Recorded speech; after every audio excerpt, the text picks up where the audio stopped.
B'Shem Hashem na'aseh v'natzliach. Okay, today was a tough day. Today was a tough day. I got a call about a little past midnight from my cousin, Ephraim. He's the one that's responsible for helping me do the whole tshuva, teaching me Torah for the last few years. And we went from not knowing anything about each other to becoming best friends, talking all the time, learning Torah together.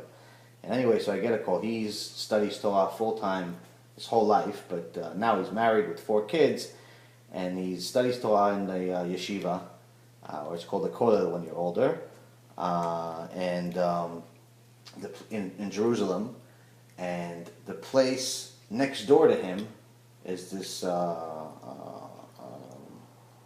Bet Knesset, that at 7 o'clock in the morning, he was supposed to be there, but Baruch Hashem, he woke up a little later, or he just didn't make it in time. But Baruch Hashem, that happened because at 7 o'clock in the morning, 2 Arab terrorists walked in with machetes and some other weapons and killed 5 people while they were praying with tefillin and talit, and butchered 5 people and sent horrible pictures, and sent 3 other people to the hospital. There's pictures critical in the condition. internet. I saw this today. You see with the tefillin and everything with blood. It's nightmare. Yeah, that's unbelievable. Yeah, so I mean, I got the call from him at midnight. Wow. And it's just one of those things where it's... They just walked in. They walked into the synagogue and started shooting. Yeah. Not shooting with the... Or with the machete, with the machete. With also, they say also garzenim. Yeah, with the axe also. With axe. Yeah, with the axe. Yeah, like... So here's the thing. So now... Crazy. So you have... Okay, excuse me. Yeah. Did they catch these bastards? The 2 people they killed, but then there was a 3rd one. The 3rd one they couldn't find. So now after this happened, there was cops everywhere and helicopters and there's a lot of blood, a lot of just everyone in panic. But they knew that this one guy went missing, so they suggested for everyone to stay home, not to leave their house. So my cousin stayed home with his family and didn't go to the kollel to study for the day, just studied at home. And we actually decided to do a Shiur Torah. He does videos online on YouTube. Mm-hmm. A Shiur Torah about what's happening. And I decided to stay home. But he noticed that, time was passing. And the helicopter's still flying around. The cops are still outside. Even though the ambulance has already picked up the bodies and everybody left. But there's still cops everywhere. And he's not understanding why they're still there. Later on he finds out that a bunch of cops go right to his building, that one of the terrorists was hiding under his building. Oh, man. Hiding under his building exactly where his little girls play every day. Shem Hashem. Baruch Hashem, obviously, they stayed home. Hashem had mercy, and they caught this guy, and, that's great, they caught him. They caught him.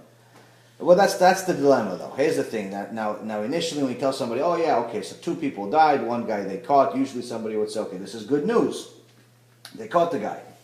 I think it's bad news, in my opinion. Not necessarily everybody else's opinion. Why? In my opinion, it's bad news. Why is it bad? Because he's still alive. Okay. Because here's the problem. In the current democratic system that we have in Israel, and similar in America, but not to the same extent, I think it's a little more extreme in Israel, is that they treat terrorists sometimes better than their own citizens. So these people come from nothing, these terrorists. They live in deserts and holes, and they just have these miserable lives. But they know that if they kill a Jew, which they're brainwashed to do their whole life, not only will they get paid from the terrorist organizations, Yimach Shimam, like Hamas and Hezbollah, and all of these terrorist organizations are going to give their family tons of money that they never had. But on top of that, they're going to go to jail. And the jail in Israel is like a 5-star hotel for them. And actually, Daniel over here was just telling me before you got here, he used to work at one of those jails for a couple of months. I've been in the Aram there. The food in those jails is like a 5-star hotel. My cousin was telling me that one of the yeshivas he used to go to, they used to get the jail food. He said it's amazing food. We're talking about rice and hummus and like a whole big thing. Like you go into a restaurant later tonight, they have better food than you in the jail. It's not bread and water. It's not bread and water. Not like America. And that's the thing. So they have this wonderful life. In America, it's but here's the problem. really Now. Here's the problem now. The Arabs are smarter than our government in Israel. How are they smarter? Because they know that we value our people much higher than they value their people. Their people, they value at nothing. They say their people are worth nothing. You go, because you know. How do you know that the whole Islam concept, this religion, this man-made religion, is telling people that they're worth nothing? How? Because they're telling you that, listen, you're worth nothing, so go kill yourself, so you can kill other people. Because in reality, them being alive is worth more than your life. So they're telling you that, listen, you should kill yourself because that would better the world by killing other Jewish people, which is insane. I don't know why anybody would subscribe to something like that, but the point here is that they are living this life where they're going into a situation where they're killing people. They get money for it. They go to a 5-star hotel that people call jail, but for them it's not jail. And on top of that, after their friends on the outside end up kidnapping one of our people, they want to do an exchange. And what's the exchange? The last exchange we had, we released 1,000 prisoners for one person. 1,000 murderers and rapists and horrendous people that should have been killed on the spot with no trial were released just for one person. Now, of course, the one person, one Jew, is worth millions of Arabs. But in reality, based on the Torah, not allowed to do it. Why? Because you know that these people are going to go out, all 1,000 of them are going to go out, and they're going to go back to the same exact thing they did before. And you saving one person, you're going to end up killing another 100. Chas v'chalila, but that's what's happening. All of these people in the last few weeks, we've had a lot of different terrorist attacks. Constant. Every other day there's something else. Yeah. One guy ran over a little baby girl. Another one stabbing. All this. Hashem Elachem. We have so many different problems right now in Israel. It's all day. You watch the news and you become more and more depressed just watching our people die every day. But what's happening here? Who are these people, we ask ourselves? Who are these people that are killing us? Who is it? It's the people who were released a few months ago. A year ago. It's the same people who were released. Every one of them was in an Israeli jail. And this is exactly what shows you that not only is the Torah right, it's the only system. Why? Because the human system, the logic that people use, does not work. They're trying to be politically correct and make America happy and make Turkey happy and make Iran happy and make everybody happy so that we could all sing Kumbaya and one day everything's going to be wonderful. In reality, it does not work. These organizations are built with one purpose, to destroy Am Yisrael. They say it on their websites. Our existence is to kill you, in their own words. That's it. They're going to spend and dedicate their lives to kill us. So the question is here now, what does the Torah say about this? First of all, the Torah says somebody is trying to kill you, you have to kill them first. So that's one of the things that's really, really important. Any one of these people that kills one of our people, there should not be a trial even. You should immediately be killed. They shouldn't be sent to jail. Why would you send a person like this to jail? What benefit does it serve us in any way, shape, or form, other than pleasing the media, by sending this person to jail? Why? For what? So we could spend more taxpayers' money? So he can live a better life in our jails than he lives in his own mother's home? Why? Why send him to jail? For what purpose? So that's number one. So people like this, murder and anything similar to it, capital punishment is the only way. The second thing is, you have to ask yourself, a lot of people are asking themselves, how is it that this thing happened to religious people? Right. Because if, let's say, for example, if I was not religious right now, and I saw, okay, so I understand if there was a terrorist attack, and chas v'chalila, it hurt a bunch of people in some area around the world that were secular and weren't doing something that Hashem wanted them to do, I can understand, it could make sense in my head that, okay, maybe Hashem is mad at them. Tell me? Alright, we're in the middle, so we're going to continue, okay, buddy? Alright, so listen up. So we're talking about what happened today in this whole terrorist situation. So now, we have these people are killing our people. Our current democratic government in Israel is trying to use their own logic by sending these people to jail. The system is obviously not working because these people are going to jails and, in so many words, are living a better life than they were living before they murdered.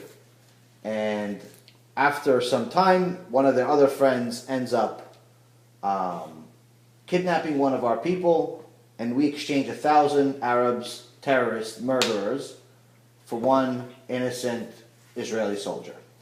So now the Torah says that something like this is not allowed. Why? Because we cannot sacrifice one Jewish life for another Jewish life.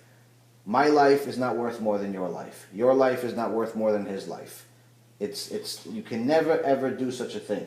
You can never say that, listen, just to free, even if it was the president of Israel, the prime minister, you can never sacrifice his, and give away somebody else's life to free his life. It's just not, it doesn't make sense, and it's not something that the Torah allows. So to free 1,000 people that you know for sure are going to murder other people should not even be part of the game plan. The second thing is that a lot of people have to ask right now is that why is something like this happening? Why? Why would Hashem allow these terrorists, these murderers, to not only kill us, but to kill the best of us, the ones that are keeping mitzvot, the ones that are doing what Hashem wants us to do.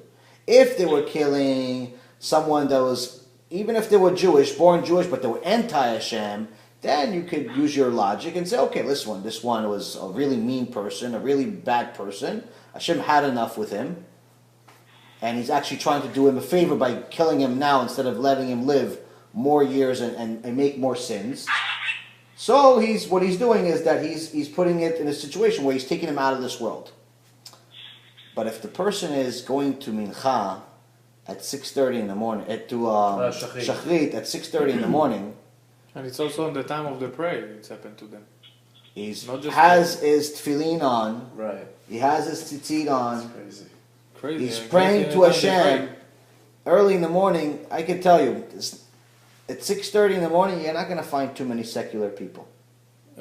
You're not going to listen. Once in a while, you're going to find some people that just don't believe in anything, but they like the whole tradition and they go to shul even if they're secular. There's crazy people everywhere. But in reality, for the vast majority of people, you're not going to find somebody in shul at 6:30 when they don't keep Shabbat. You're not going to find it. So what's happening is that you have a situation that people are asking a question here. How is it that they're religious and Hashem punished them because it looks like a punishment, but me, I'm sitting on the beach, sipping my latte, and I'm having a good time with all types of bad things around me, and I'm not getting killed. So why should I be religious? Now, there's only one answer to this, and the answer my cousin Ephraim did in his lecture today in Hebrew. There's only one version of it.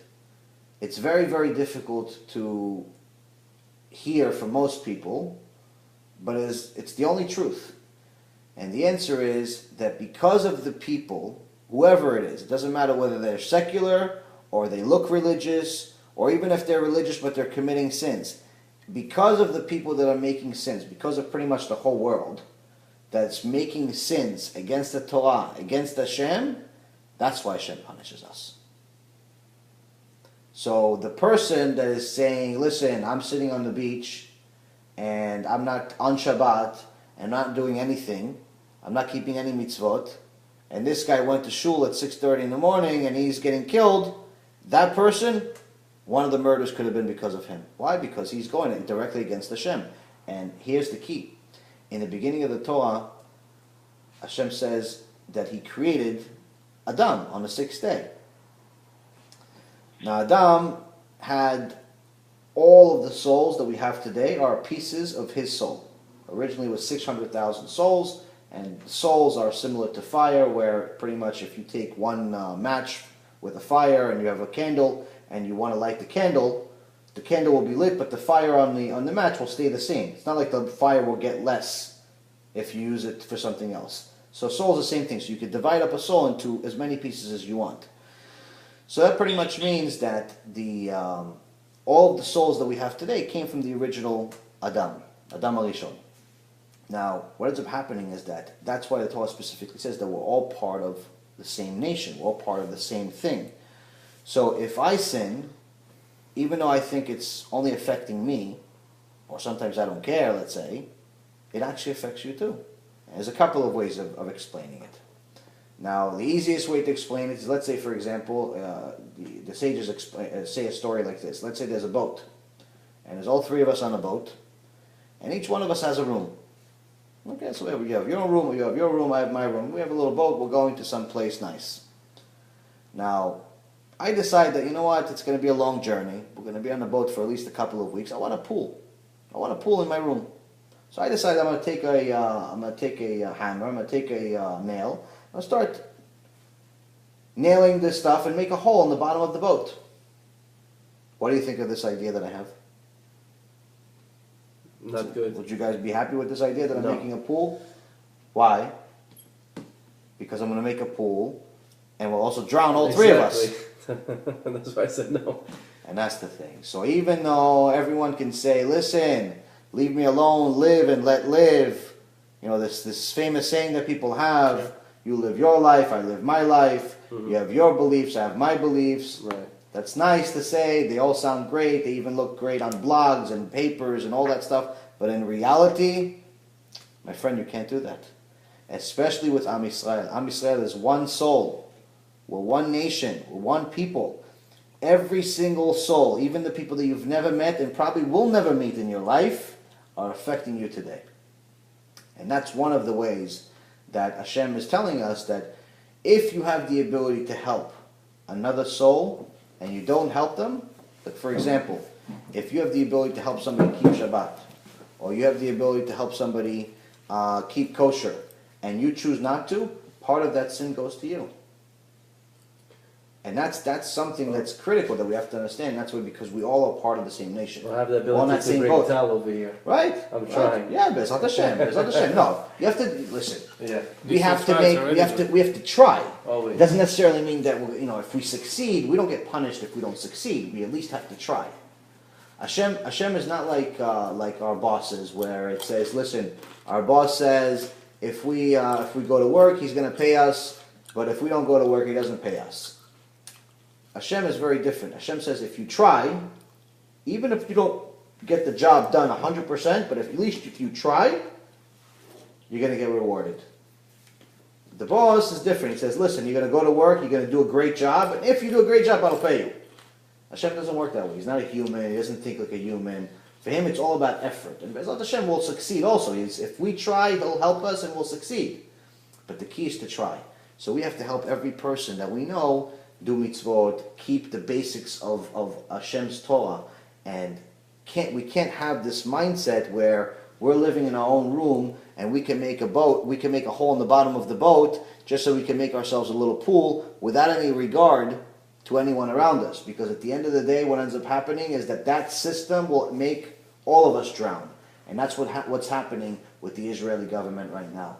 The system they have in place where they want to satisfy the world's media and the world's government and their own pockets is destroying all of us.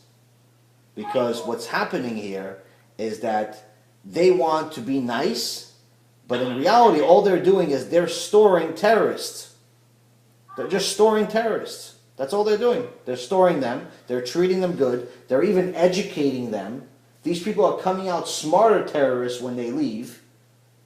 So this system... Educating them in which college, way? like college. I mean... They make degrees in the jail. They get degrees. They get degrees for different jobs. There is a teacher come, teach them, they make exams, everything. Yeah, just like if you go to college, you're getting a degree. So here's the problem. They're under this illusion that somehow these murderers are going to become prime ministers, or they're going to become doctors or lawyers. It's never going to happen. And the 1% chance that it may happen out of thousands, it's not worth it. But that's what happens. They're drilling on the bottom of the boat, thinking that their pool is more important than the rest of the boat, and we're all drowning, and there's not enough people saying, hey buddy, We can't do this. You can't make a pool because we're all going to drown. Nobody's saying it. The other thing that needs to be known is that our words affect our environment. Now, in Rabbi Zamir Cohen's book, he has something really, really amazing where there's originally the experiment was done by a Japanese scientist where he took these dishes of water, small dishes of water, and you would freeze them. Now, when you freeze the water, you know the water. Obviously, you could take it under a microscope and you could see these different shapes. So what ended up happening is that he wanted to see what would happen if he would say nice things to the water on one dish, and then on another dish curse the water. Oh, that was in the. That was in the Zamir Cohen book, and the amazing things that you would see is that when you curse the water, the shapes and the colors became dark and ugly and really something horrendous. Wow. And then on the water that he would say nice things to and compliments, it was beautiful shapes, stars, mamash, something amazing out of this world. He was like, wow, just words? Hey, how does this apply to our life? Are we going to start a water type of business that we're going to show people these dishes? No. How is this going to apply to our life? We're not going to do this. We're not going to become scientists. So how does this apply to our life? Now, it applies to our life with the language that we use. It shows you the power of the mouth. Exactly. So here's the thing. There's two things that you need to know. First thing is, most of the human body, what is it made from? Water. Most of the human body, as a scientific fact, is made from water. So if bad words are going to affect the water on the outside in such a negative way that it could cause a plant not to grow, and it can cause water to darken and become, in essence, something horrific, what is it doing to the water inside us? So somebody that's using bad words, that's using bad language, that's cursing, that's just just using foul language in so many ways, is in essence, what is he doing? He's feeding himself poison, and the most important thing to think about is that usually when someone is cursing, they're doing it one of two ways. They're either cursing because they're frustrated at someone, or they're cursing because it's already become part of their language, and it's just become their day-to-day thing. Now, usually the first one happens before the second. You don't just become used to cursing. It's usually you start cursing and you start using this type of language because you get mad at your environment. Then it's come to be. So what happens? So when someone gets mad at somebody else and they start cursing him and they start yelling at him and they start getting angry at him, what is it the equivalent of? It's the equivalent of getting poison, drinking it, and expecting them to die. Doesn't make sense. How could they die? But that's exactly what cursing is doing to our bodies, because most of our bodies is full of water. And if the water on the outside is being impacted that way, the water on the inside is much, much, much worse. And then when we talk about the holiness of the body, of the Jewish body, and who we are, someone that studied, the Gemara specifically says, that someone that studied Torah their whole life, for 70 years, can lose their entire holiness with just one curse. So what happens to us that we curse every 2 minutes? Hey you, hey this, hey that. We see all these nice words that have become part of our expensive vocabulary. What happens? So that's one thing. The second thing is that we also need to know that the words that we have, even though we don't see them, they are very much there. They're very much something that exists in the world. So when someone is saying a bracha, those words travel, they're air. They travel, and eventually they go up to the clouds, and eventually they go into the water that the clouds become. The water comes down. Where does that water go? It goes into the fruits. The fruits that we eat will have that water. Now, if there was a bracha that went into that water, the person that's eating that apple or that cucumber or that anything could potentially benefit from it, especially if they do a bracha. But if the person gets one of these drops that's more likely to happen, which is a drop full of curses and foul language, it's almost like they're eating poison. And we see it, how do we see it today? We see it in all of these new diseases that we're getting every other day, it seems like. And where are they all based from? Food. The Rambam specifically said that the core to the sickness of the human body is from food. But why? This is just one of many, many, many explanations. It starts from the human language. So how do I protect myself from eating poisonous cucumbers? I like cucumbers. You guys like cucumbers? Yeah. Cucumbers are good, right? Okay, well I want to eat a cucumber and not feel like I'm being poisoned. So how do I do it? What did Hashem tell me to do? Make a bracha. Make a bracha. How simple is that? How long does a bracha take? 1 second. Maybe 5 seconds. Maybe 5 seconds. So what am I accomplishing in this 5 seconds to make this bracha? First of all, I'm saying, okay, this cucumber turned from poison to something beneficial. That's already a plus, right? I'm not going to die. Right? I'm not going to get sick from this thing. Second thing that I'm doing is that I'm actually remembering where this came from. Where did it come? It came from Hashem. Hashem thought about this whole world, put this whole world put together, all of the people that had to work in certain places, all of the farms that had to work in certain places, all of the rain that had to fall at certain places, everything that had to work, the way that he made it work, just so this cucumber could arrive at my desk and I could eat it, enjoy it, and become healthier because of it. Is that worth 5 seconds of my time? Of course. 5 seconds. He made the whole world work in a certain way for me to get just one simple cucumber. And I don't own 5 seconds of my life. 5 seconds. And that's what you have to think about. So when you say a bracha, a lot of people, they make a mistake of just saying, Baruch Hashem, and they go through it in such a way that's so fast that they forgot that they even did a blessing. And that's why my cousin taught me that every bracha, you have to break it into 3. Baruch Atah Hashem, Eloheinu melech haolam, and then you do the rest of the bracha. Break it into 3 parts. Why? If you break it into 3 parts, slowly. Yeah, it's slower, you're feeling the bracha, and it's meaningful. But if you go through it just to get through it, then what thanks are you giving, really? It's almost like you're thinking that, man, maybe I'm doing Hashem a favor that I'm doing this bracha. Maybe I should instead of getting 1 cucumber, I should get 2. He owes me or something. You have to think about these things. It's really important to understand who are you standing next to? Who is in front of you? Who is this Hashem? Now we can't see him, we can't hear him, we can't touch him. But he is very much everything.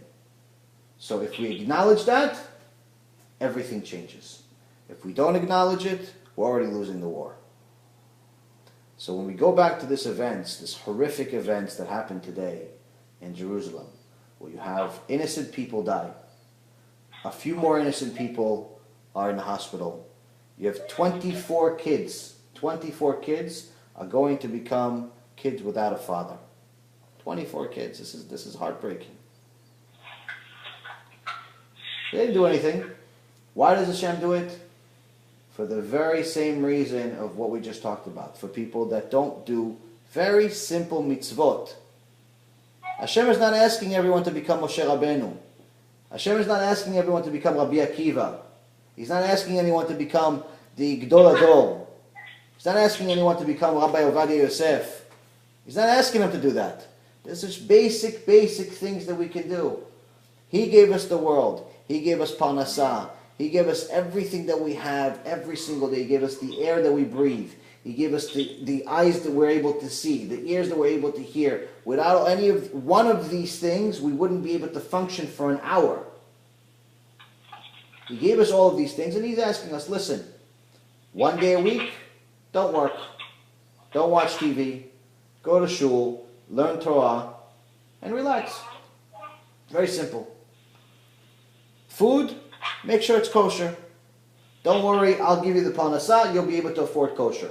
If you want to eat kosher, don't worry, you'll be able to eat kosher. No one ever in history, of Jewish history, has ever starved only because they wanted to eat kosher meat or kosher food. If they wanted to eat kosher food, they were able to find kosher food, unless there was a gzerah, unless there was a punishment or decree on Am Yisrael, like they had at Bet HaMikdash, where there was part of something happening, but then that's something different. But overall, anyone, especially in the modern age that we have right now, that wants to eat kosher food, it's accessible, it's affordable, and especially when you trust in Hashem, and you know that He's going to give you the parnassah regardless of what you do. Whether you work 6 hours or you work 16 hours a day, your parnassah is going to be exactly the same. So the key here is that if you really believe that, then the expense, the extra expense, even if it's 300% more to buy a steak or buy any meat or anything else, shouldn't even be calculated.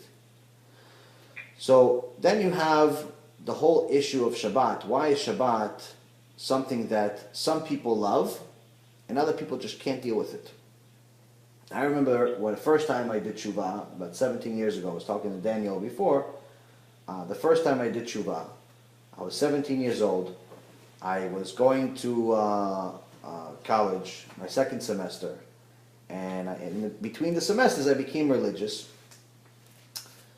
tried to become religious at least, started keeping Shabbat, started keeping more and more things, and I started learning a little bit, but Shabbat was dreadful for me. It was something that I just didn't enjoy, because I was always alone, because all of my friends would go out, and me, I didn't do anything. I just sat there and I slept the whole Shabbat. Once in a while I'd go to shul, and I'd sleep the rest of the day, and eat here and there, and that's it. And that was Shabbat, and that's pretty much what Shabbat is for a lot of people, even people that still keep it till this, their whole life. Their Shabbat is waking up, going to shul, eating, sleeping, Sunday. That's it. That's Shabbat. That doesn't sound like fun to me. Waking up, going to shul, okay, that's fine. I could connect to Hashem. I could talk to the Creator of the world. That's a big deal. Great, but I could do that every day. I could do that all day. Eating, I could eat all day. Okay, so let's say the food on Shabbat is extra special. Great. Sleeping, okay, I sleep every night. At some point I sleep. It's not that much, but I sleep. What's so special? Why is Shabbat so special? Because Shabbat has a special spiritual power that if you really try to connect to Hashem the way He tells us to connect to Him, then you have a different feeling. And that's how do you do that connection? That connection happens through learning Torah. The Torah that you're going to learn throughout the entire week is one certain type of Torah. But the Torah you're going to learn on Shabbat is a completely different type of Torah. And that's the key of Shabbat. The first time I tried it, I didn't learn any Torah. Because for me, the only Torah I was learning was from tapes and different things, and I couldn't do that on Shabbat. So I was left with only one choice, which is to sleep all day. And Shabbat became miserable for me, and I ended up not, falling. Eventually I fell off, and it took me many years to get back on the horse. So before we continue making those same mistakes, we have to look at our past and start realizing, what did I do wrong? What happened? And you correct it. Same thing goes for you guys. Same goes for anybody else that's watching this video. You have to see what's going to work. How does Hashem really tell us to keep Shabbat? Is He telling us to sleep all the time? No. He's not telling you to go to sleep all day. He's not telling you to eat all day. Eating is great. It's nice to have food, but food should not necessarily be the primary reason you enjoy Shabbat. I mean, if your number one reason of why you enjoy Shabbat is your food, there's a real problem. Because what if the food's bad? Does that mean that Shabbat's no good anymore? It's menu Ashkenazi. Okay. That's sinat chinam, not nice. I kid. What if the food's not good? What if the food goes... Actually, you know what? This happened to my cousin one time, where it actually happened to us also, where one time there was a problem with the fridge. We left the light on, so we couldn't close the fridge. So what happens if you don't close the fridge and you have food in there? It goes bad pretty quickly. Okay? The whole night, yeah. Right. So that's what happens. And so if somebody's entire Shabbat is based on the kugel, or the chuld, or the gefilte fish, or the rice, or the chicken, or whatever it is that you like to eat, and your entire Shabbat is based around this food, then if the food is not good or doesn't work or something happens, then that means your entire Shabbat just doesn't work. Now, that can't make any sense. Why? Because Hashem says that Shabbat is the most important part of the entire week. He had 6 days that he created everything, and the 7th day's creation was to not create. It was a completely different type of creation. It was everything that the other days were not is what is Shabbat. Everything that those days would wish they want to be is what Shabbat is. Resting. It's the best thing in creation. So to say that just because my food didn't come out so good, then my Shabbat doesn't exist anymore, it's insane. It doesn't make any sense. That means I don't know anything about Shabbat. So obviously that can't be it. So let's see. So another thing is, if I go to sleep. All right, well, if I am a typical teenager in today's age, I'm already sleeping most of the day. I'm already waking up at 12 o'clock, especially during the summer when I don't have school. So Shabbat is nothing special. So obviously that can't be it either. Going to shul is great, but I could go to shul throughout the whole week. There's extra prayers and everything else. If I can really connect to the prayers, then yes, that definitely makes Shabbat special. But the other thing is the Torah that I'm going to study. And you have to study things that you enjoy, especially when you're in the beginning of tshuva and you're just starting out. Everything you read has to be like sweet like honey to you. It has to be something you enjoy. You cannot read something that's torturous to you.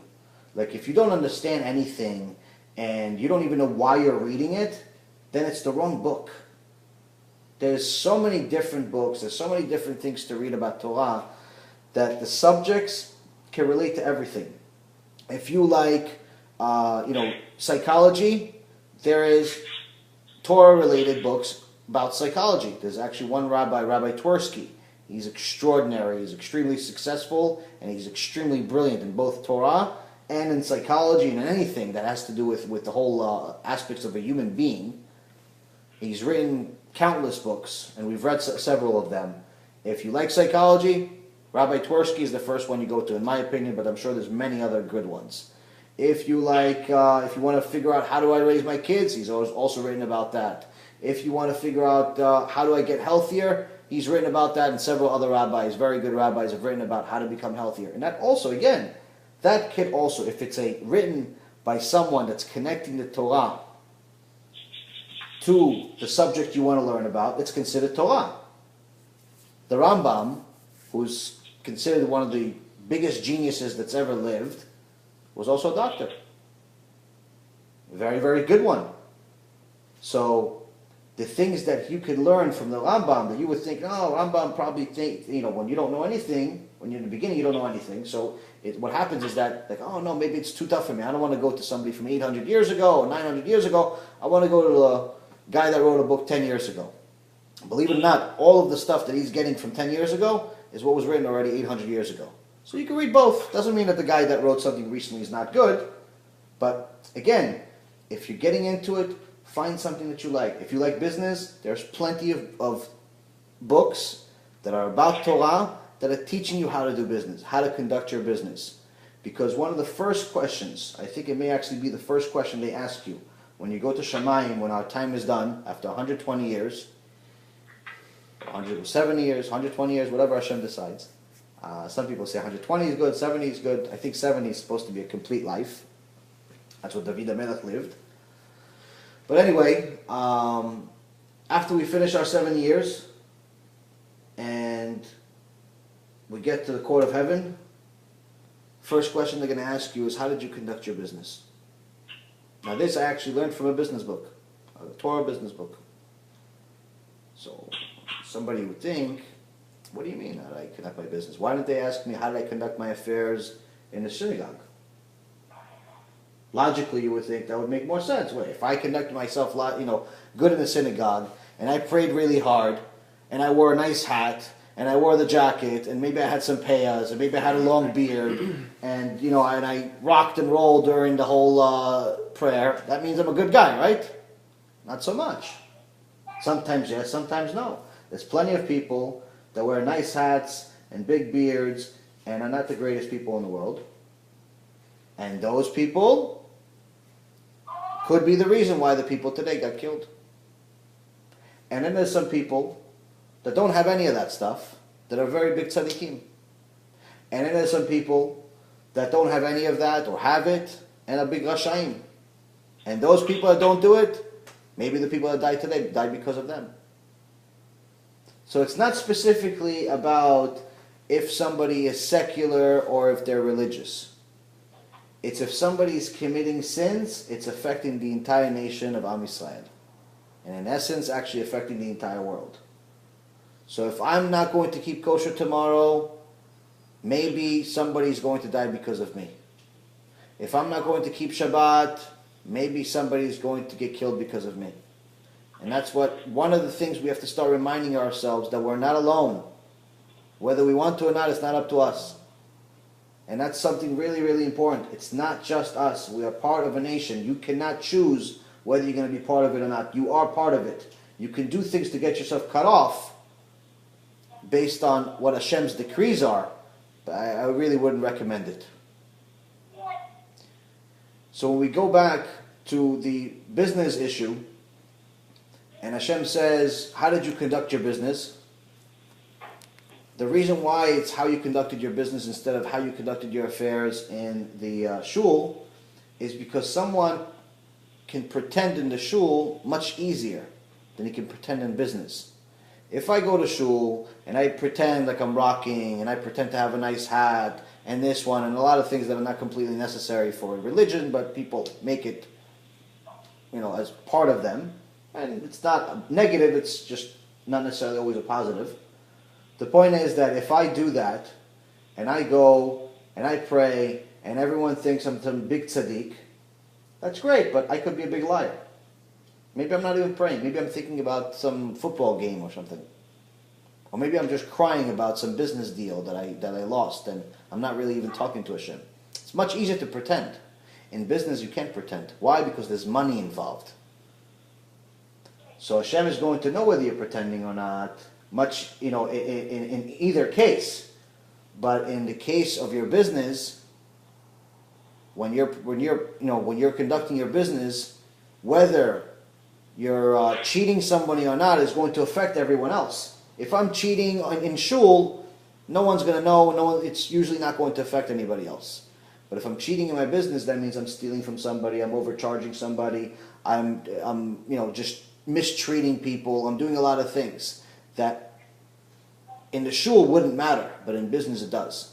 So that's why they'll ask you, how are you really acting in your business? How are you conducting your business affairs? Because if you're stealing in your business or you're doing things that are not legitimate in your business, that not only means that you've hurt all the people that came to you, but that also means that you don't actually have a direct connection to Hashem. Because if you had a direct connection to Hashem, you would never have the feeling of needing to cheat people. Because the parnasah is from Hashem. That's why the Rambam said that if for people that are asking, how much Torah do I need to study?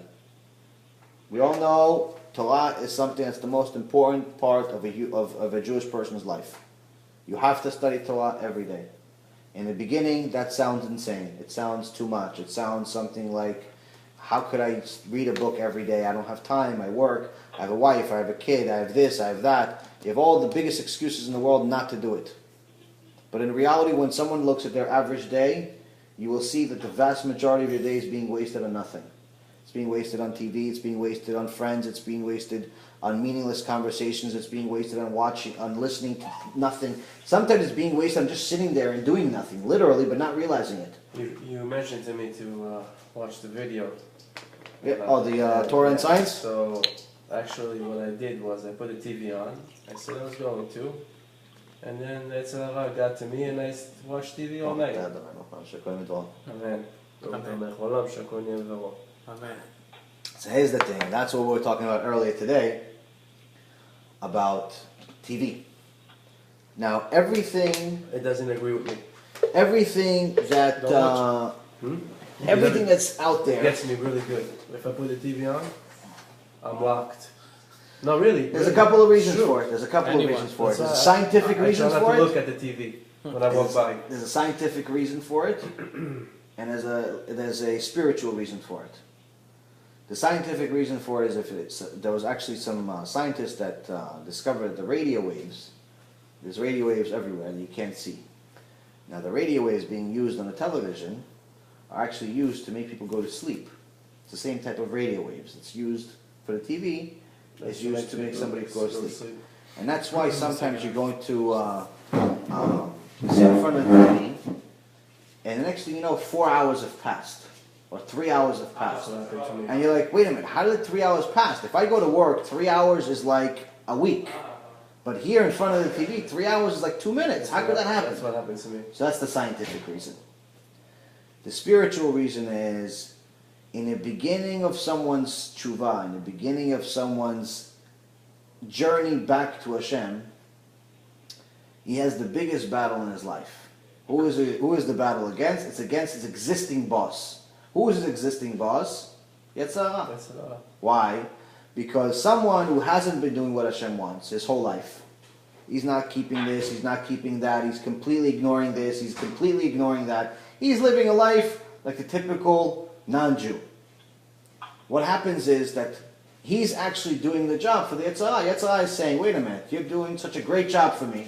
I don't even have to convince you to break Shabbat. I don't even have to convince you not to go to the pub. I don't even have to convince you not to do this, this, and that.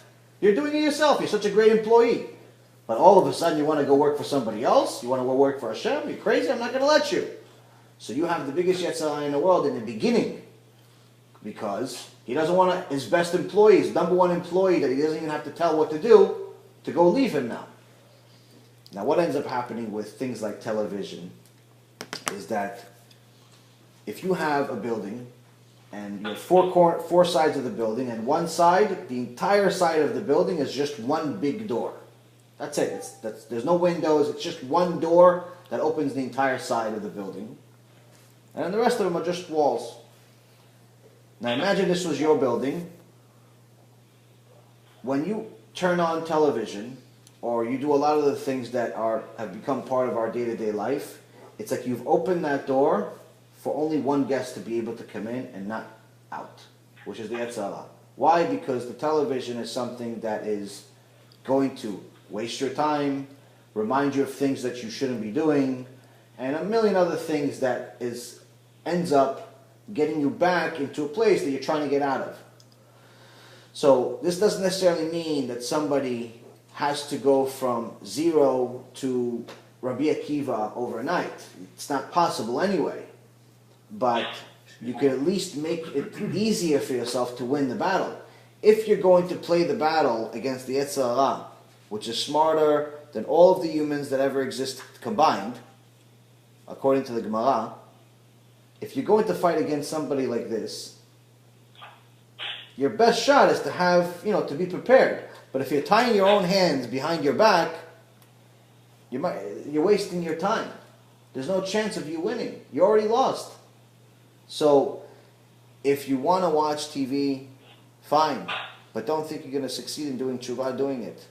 It's not about me saying it's my laws. It has nothing to do with me. I'm telling you that so long as I watched TV in the beginning, it was very, very difficult for me to get close to Hashem. Why? Because every time I would read something, learn something, or do something that made me feel better about this whole tshuva process, I'd watch a show, waste 4 hours of my life, and then completely lose all interest in learning again. It may take me 2 or 3 days to convince myself to learn something. It's true. Just because of one show for 20 minutes. Why? I saw some woman that's dressed Hashem Elachem. Or I saw some guy that's doing this or doing that. All the wonderful things they have, all the educational things they have. Old shows that we used to watch, everything. It's not conducive to your life. And I can tell you one thing for sure: no one in the history of mankind has ever become a tzaddik because of a television. Never. Now, the television could also be used for something good. DVD. You could watch different discs, you could watch DVDs for Torah and stuff like that. But That's So on the only PlayStation. under the condition if you already have Torah in you. Meaning, if you're just starting out from scratch and you want to be able to continue watching TV, it's going to be very, very difficult for you to win the battle, but it's still possible. But the problem is, you ask, some people that are religious have a television, and they're still continuing to be religious, and from time to time they will watch a movie, and from time to time they will watch a show, but it's from time to time. How can they control it and I can't? How come? Why? Because they already have a foundation. They already have Torah in their life. It already became part of their daily life. It already became the priority in their life. So when Hashem said, I created the Yetzer Hara, but I created the potion that could fight it, and it's called the Torah. So He created the Yetzer Hara in every one of us, but there's something that could beat it, which is the Torah. It's the only thing that could beat the Yetzer Hara is the Torah. So I gave you an obstacle, but I gave you a solution. I gave you a medicine for it. Now, if I've already been religious for 5, 6, 7, 10, 15, 20 years, and Torah is something that's part of my daily life, very rarely will I even want to watch TV, but let's say I do, I know I can control it because Torah is still part of my life, and maybe I could overcome the obstacle.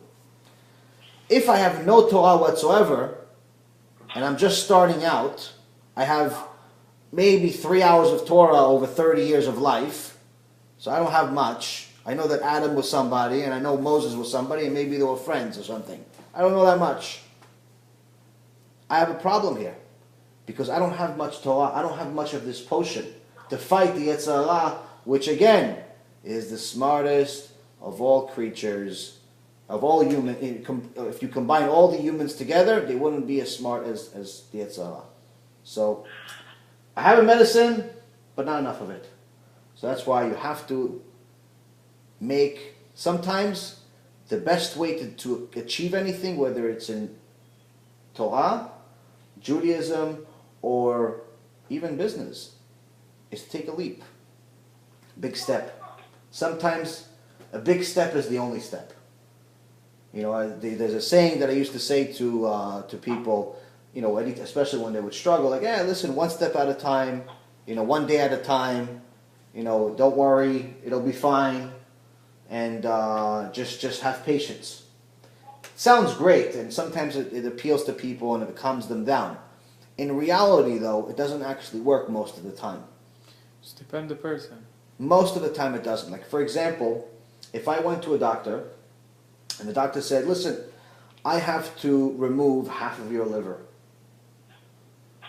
Because the liver has a disease, and if I don't remove it, you're going to die. Sounds awful, right?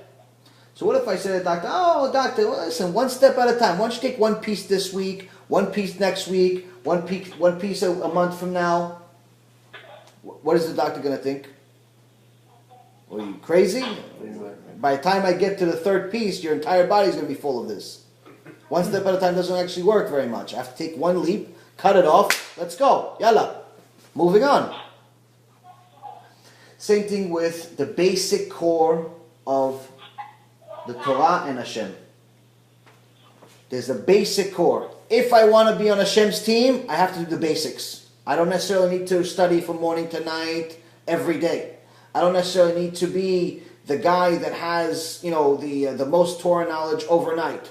I don't need to, be something that I'm not overnight. But there's a very basic foundation that I need to do that requires a little bit of a leap. Kosher is not very difficult to eat. It's not difficult. Baruch Hashem, none of us are homeless here. We can all afford it. Eat kosher. And I don't just mean meat. I mean also everything else, whether it's cheese or it's anything else. Because again, we talked about it last week, the number one ingredient they use in sauces, like for example, for marinara sauce, for pizza, to make a pizza. Were you here for that? Maybe you weren't. What is it? No, I don't think so. If you have 5 pizzerias, okay, all 5 of them are not kosher. But they all use the same basic ingredients, right? You have cheese, you have tomatoes, you have bread or dough, and you have some tavlinim. You have some spices. Spices. But let's say they all use the same basic spices. They all have those spices available to them, but all 5 pizzas taste drastically different from each other. Why? Why? Because the sauce is cooked differently. Even though it's all tomatoes, it's all cooked with a different meat. And the most common and popular meat is pork. So the sauce that you're eating in that dairy pizza is not exactly dairy. And it's not exactly kosher. So even though we're thinking that we're eating, listen, Rabbi, I am I eat kosher meat all the time. That's what I used to say. Don't worry, I eat kosher meat all the time, no problem. Pizza, yeah, sushi, yeah. I eat noodles at the Chinese place. It's not kosher, but it's just noodles, no big deal. Yeah, it's just noodles. Problem is that those noodles were cooked with maybe a cat about 20 minutes before I ate it. And that's the reality. So when I say kosher, it's everything kosher. Also in the cheese, there is many cheese, they use the fat of the pork. How about this? Gelatin. If it does not say... Gelatin? This gelatin is the Not bones. gelatin, like cheese, there is like the expensive cheese, camembert, things like that. So they use also the fat of the I from used to pork. eat different cheeses, and Baruch Hashem, I'm happy of myself that I'm eating only kosher cheeses. Good. You have to start somewhere. That's 100%. It's great. It's great news. And you have to reward yourself for doing these things and encourage yourself to continue doing more, because this is all improving yourself as a person spiritually and physically. And the key thing is with some of these things is that there's some things that we wouldn't imagine have the worst things in them, like certain soups. What is it called? I forgot the same thing last time also. French onion soup. I used to love French onion soup. I would go to Applebee's and some of these other non-kosher places and eat French onion soup. Say, no, I don't eat meat over there. Chas v'chalila. Just eating a French onion soup. What is with cheese inside or something? No, forget the cheese. It's the meat that's inside. So it's the bacon that's inside. So What gives it the flavor? It's the bacon that's inside the soup that you never feel, see, or even hear about. That's what gives it the flavor. Somebody tell me about this? No, this is something you learn after the fact. So I was thinking that I'm keeping kosher, and I was farthest thing from it. And that's the thing. We have to wake up. People are dying. And that's the reality of it. And I was trying to explain to someone recently about the significance of Lashon Hara. Lashon Hara is something that we take for granted because people don't really understand the significance of it. Now the second Bet Mikdash, we had two Bet Mikdash. The first one was around for 410 years. Then we had a 70-year break in between. And actually there was a 56 years and they were able to, or 53 years and they were able to start building it. Long story short, 70-year break between. And then we had the second Bet Mikdash that was around for 420 years. Okay, the Bet Mikdash was pretty much having Hashem on speed dial. It was amazing. It was a direct connection with Hashem. The Shekhinah was here on earth. It was something that we can't even imagine in a dream how amazing it was. Now the second Bet Mikdash was destroyed because of something called Sinat Chinam, which is causeless hate. Not liking someone for no reason. Not actually having a real reason for not liking them. So a Sephardic not liking Ashkenazi, chas v'chalila. Ashkenazi not liking a Sephardic, chas v'chalila. A Yemenite not liking one of them. All of these nonsense things that people put so much weight into. Oh, what are you? Oh, I'm Moroccan. Oh, I'm Yemenite. Oh, my people are better than you. You know it's what? all nonsense. I hear a lot of people make fun of the Temanis. It's complete nonsense. Actually, you know what the funny thing is about Yemenites that people are so foolish about? It's so funny that people are so far from the truth that everything in this world is upside down. The Yemenites, people make fun of their language. People make fun of the way they talk. This is the way to talk. The actual closest way to the real Sfat HaKodesh, the real language from the Torah, from that language, is how they talk. They're the closest to the original. They are the closest to the original. Yemenites. Yeah. Yet everybody else is so foolish that they think, no, we don't like their accent. That's the accent, buddy. That's the way you're supposed to talk. It's at least as close to it. You know, there's no, like, for example, there's a few letters that when you pronounce it regularly, it's not even close to the truth.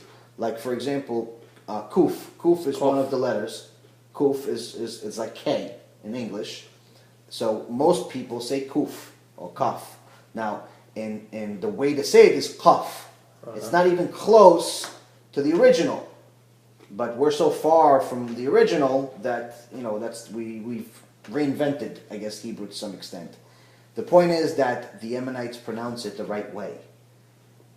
But the foolish people around them that don't know enough Torah make fun of it. Now, anyone that knows Torah is not going to do that. Anyone that really knows Torah. People that don't know Torah, yeah, they make fun of the superficial things. And that's exactly why we lost the Bet HaMikdash. We lost it because of superficial nonsense. People not liking each other because of food, because of culture, because of different stupid things that we added to our life and made them significant. Now, what is the foundation of causeless hate? How does it start? How does me not liking somebody start becoming a problem in the beginning? Maybe you don't like the way the person looks. You don't like the way he. So how would he know about it? How would it get to him? About it? Yeah, how would he get to know it?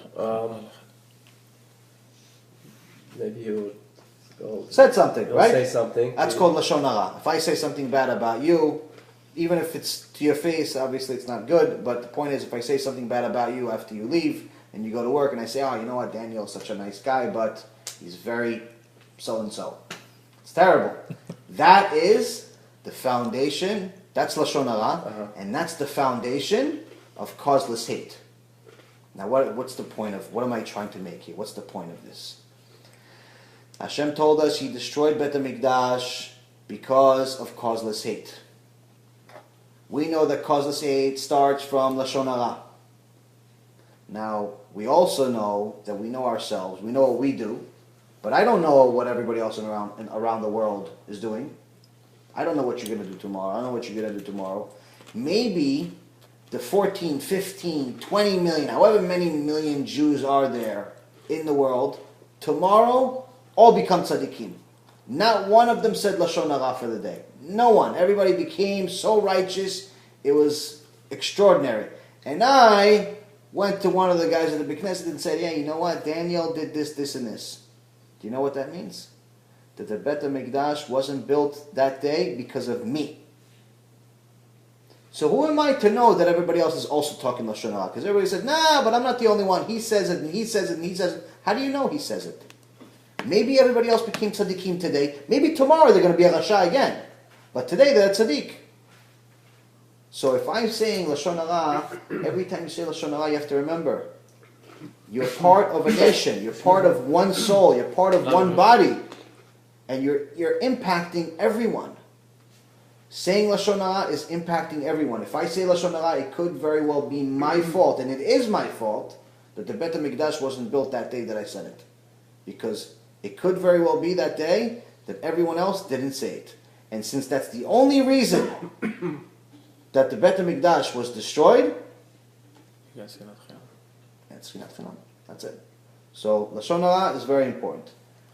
The last thing I'm going to tell you about a story. I know you have to leave, but I know we talked about learning Torah before we started recording this stuff, and it's all about making time. So there's a difference. We continue, but I know he has to go. But there's a difference. But I wanted to read you the story.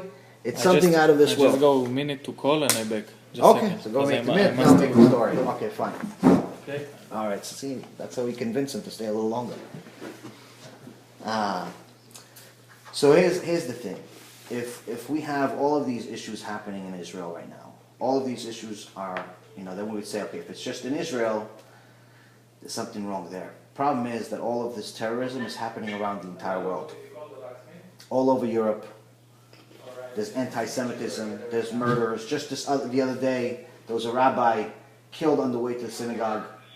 It also happened in Miami a few months ago. It's happening all over the world. In Miami, it happened. It's happening in America. It's happening in Miami a few months ago. It happened. Yeah. What happened? The rabbi was walking. I think it was two people walking. One of them got either murdered or I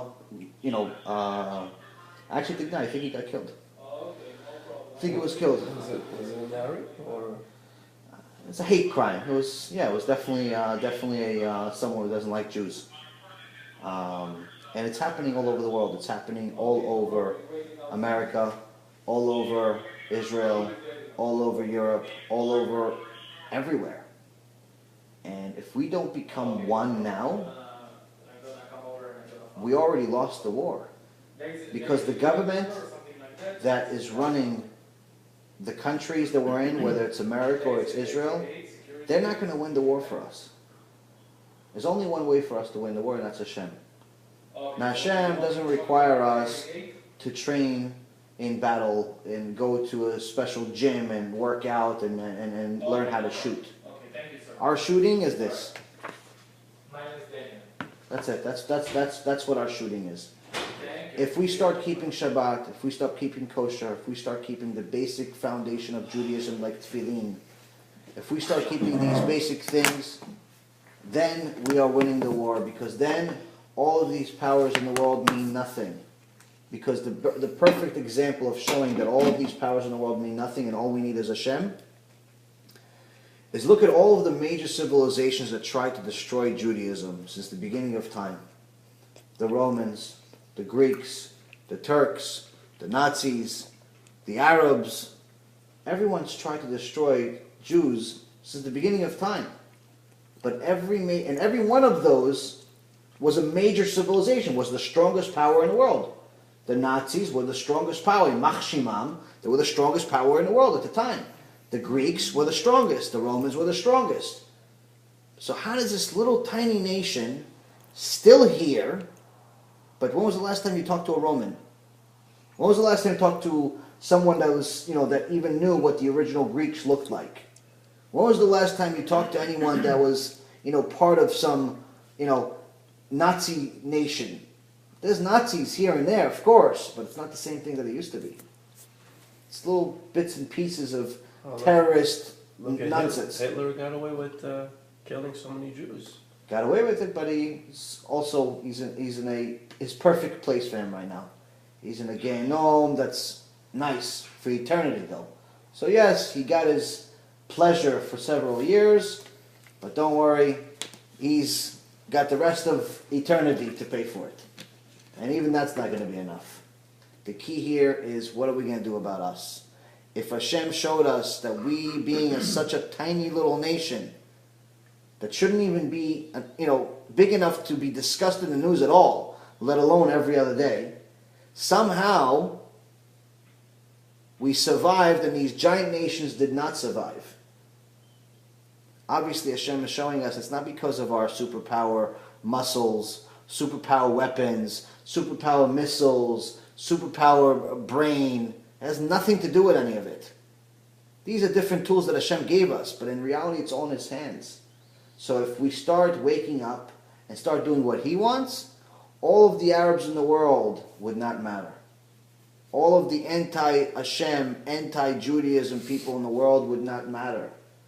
That's the way to win the war. It's not building a fancier weapon or a better weapon. It has nothing to do with that. The problem is when we had this war that happened just this past summer, there was throwing hundreds of missiles at Israel, and people were becoming very, very impressed with our missile system. They weren't getting impressed with the miracles that were happening. And one time, one of the guys that worked at one of the missile sites, he actually, he was not religious at all, but he witnessed the miracle himself and he reported it. He's one of the few that actually reported it the way it really happened. He said that there was a missile being fired at one of the busiest areas in Tel Aviv. Now usually the first rocket that's being shot at it from on the Israeli side takes it down 80% of the time. First rocket shot at it, missed. They shot a second rocket. Second rocket, 95% of the time, they get it, no problem. 95% of the time, if not more, missed. Third rocket, 100% of the time. They've never had a situation where it didn't go. 100% of the time by a third rocket, this is the most fancy, schmancy situation they have in the world. Everyone wants to fight Israel because they don't want to give them the secret to this weapon system they have. It's that good. Third rocket, of course, has to hit, right? Third rocket didn't hit. Now they have less than 3 seconds left before this missile hits the busiest building in Tel Aviv, which is like Manhattan in America. Did you guys hear about Tel Aviv being hit? No, right? Because it didn't. Because that guy explains on our screen, we already started calling the fire department. We already started calling everyone. From seeing it on the screen. Yeah, we're seeing it on the screen. We missed 3 times. It's never happened before. We have 3 to 4 seconds maximum before we have impact, and there's going to be thousands of people dead within moments. Wow. There's nothing we can do. It's too late. By the time any missile that we're going to shoot, it's already going to hit the building. So we can't. There's nothing to. They send the alert. So we're already calling the fire department, and we're already pretty much starting to, just look at the screen with our hands like this at what just happened. But all of a sudden, we see on our radar that a strong wind comes from nothing. A wind? A wind. Wow. A strong wind comes from nothing and pushes this missile into the water. Now, in the history of this type of this machine, and you know what? As a matter of fact, in the history of just in general warfare, no one is ever going to say that wind is strong enough to move a missile from its direction to such an extent that it's going to make it crash. Maybe it's going to make you miss, like instead of, let's say, hitting this building, you're going to hit the one next door. Or even if it's shot from a long distance, you may hit, instead of one building, you'll hit. It's got power, it's fast. Right, but a wind, it's not going to make you crash. Well, this wind came from Hashem, and this one made it crash. And when that happened, this into the water. Into the water. And that guy came out and he said, Yesh Elohim. He knew it. I saw Hashem, he says. I saw Hashem at work. Because there was no other explanation for it. I saw Hashem. He called a rabbi that he met many years before that. He told him, listen, I need to learn Torah. He goes, well, what happened? What happened? He goes, I work in Kipat Barzel. I work at this place. I just saw Hashem at work, and if he's going to work like this, he's going to show it to me. I want to learn his Torah. And he went and he did it. And he publicized the story, and that's what happens also. It's important to know anything. If you know anyone, and if you know anyone, if you've ever experienced a nes, it's a chovah, not just a mitzvah. It's a chovah to publicize it. Okay, so I'm gonna tell you a story because I know you need to go. So I told you one story, but that wasn't the story. Oh, it wasn't another. Okay. This wasn't the story. Okay, so now I know you want to stay here forever, but it's you have stuff to do. I know you do. I know it's not. I'm not joking. So this is in regards to who really wants to study Torah. Now I say I want to study Torah, but I study a certain amount a day. Next guy says he wants to study Torah, but he only studies half of what I study. Everybody has excuses. And then there's a lot of people that say, hey, listen, you know what, once I get married, I'm going to study Torah. Once I do this, I'm going to study Torah. Well, here's a story of someone that really wanted to study Torah, and I'll show you how. His name was Rabbi Yitzchak Zilber, Zichrono Livracha. Now, it's in my cousin's book. It's amazing. It's called Doresh Tov. His name was Zilber. Rabbi Yitzchak Zilber. Zichrono Livracha. Yeah. Okay, so he was in the communist nation in Russia during communism, and back in those days, they pretty much treated people like slaves.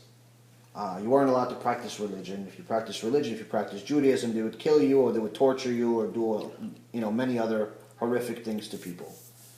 So Judaism was not something that was widely practiced, even if people wanted to. But one of Rabbi Yitzchak Zilber became one of the biggest and the most special rabbis in modern history. One of his students asked him, how did you become so big? He goes, well, because I made the Torah my number one. He goes, well, how did you do it? He goes, well, this is what I did. During the times where I was in communist Russia, they would make us do all types of manual labor. So I picked a job where I had to take these buckets of water from the river and bring them back to the camp. Now the trip back and forth was an hour each way. And it was so much, the buckets were so big that this would usually have to be a 4 to 5 person job. But because I preferred to be alone, I told him that I could do it myself. Because I preferred that nobody's going to tell me what to do and I don't have to rely on anybody else, because if you rely on somebody else and they screw up, then what ends up happening is that you both end up getting punished, maybe even killed. So I preferred to be alone and to try this, do a 4-man job by myself. An hour each way carrying these giant buckets of water and other things. And they're working from 5 in the morning all the way to 7 o'clock at night. 14 hours a day, manual labor, no breaks. A little tougher than our jobs, no? A little tougher. A little, yeah. Well, I realized that studying in the morning, I didn't have time because I had to start my day at 5. Already working at 5, so I had to wake up even before that. At night, I was so tired at night from the manual labor, 14 hours straight manual labor, I could barely even keep my eyes open. After eating just maybe a piece of bread, I could barely even keep my eyes open. Couldn't concentrate. I was in so much pain every day, nursing my pain, nursing my wounds. It was impossible for me to really do as much as I wanted to do. And I still studied, but I felt like it wasn't enough. What do you mean, Rabbi? It's enough, even if you study for 1 hour that day. He goes, no, it wasn't enough. So I realized that it takes me an hour to go each way. But if I run, it'll take me less. Save some time to do study. So I started running with the buckets, and I realized that it took me 45 minutes to get each way. So what I did is I ran for 45 minutes, I put the buckets, then I hid under the mountain for 15 minutes, because they were expecting me to get there in an hour. So I had 15 minutes to myself. I brought one of my books, one of my Gemara books, and I studied for 15 minutes. And then I realized I could do this on the way back too. And even though it was very painful each way, the joy that I got of studying for those 15 minutes was worth more than 14 hours of pain. And that's what he did for years, during this slavery and this reshaim that made him do all of this. 15 minutes for each hour. And he said I would work for 14 hours, but I would study for 3.5 during that time. And that's the difference between us, who make excuses every day of why we're not studying, and someone who really wants to study. Because if you want to study, you'll find a way. That's what we talked before, exactly. Find a way. And look at the labor we did. My pleasure, man. My pleasure. Bezat Hashem. Next week again. Yeah, בטוח. I'm gonna also, Yes. I'd love to stay, you know. No, listen, you guys gotta do what you gotta do. You gotta enjoy it. And Baruch Hashem, we had a good shiur. This is also for Refuah Shlema, for all the people that get injured today in Yerushalayim, all of Am Yisrael, also בזכות של אבא שלי שעכשיו יצא מניתוח קשה, והוא מתאושש, וברוך השם מתחזק, גם בגוף וגם בנשמה, דוד בן נסריה, וגם לכל משפחת רובי ומשפחתכם, ועם ישראל, ותודה רבה לכולם, וכל טוב. תודה. אמן.